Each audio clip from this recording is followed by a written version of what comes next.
भावा बहिणीच्या अतूट नात्याचा सण म्हणजेच रक्षाबंधनाचा सण। या दिवशी बहीण आपल्या लाडक्या भावाच्या मनगटावर राखी बांधते आणि त्याच्या दीर्घायुष्याची समृद्धीची कामना करते।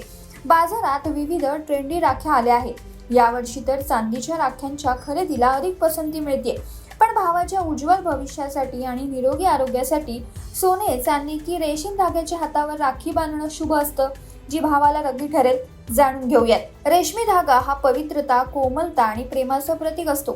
त्यामुळे असं सांगितलं जातं की कापसाची किंवा रेशमी धाग्याची राखी भावाला बांधल्यास त्याचं भविष्य उज्ज्वल होतं।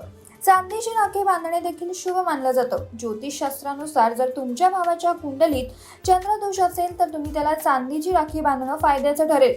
सोने कायमच संपत्ती, समृद्धी आणि वैभवाचं प्रतीक मानलं जातं, याशिवाय प्रगतीचं सुद्धा।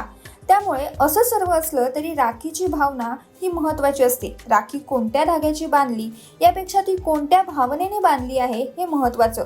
राखी चांदीची असो वा सोन्याची, ती खऱ्या भावनेने बांधली असेल तर ही राखी तुमच्या भावासाठी नक्कीच लकी ठरू शकते।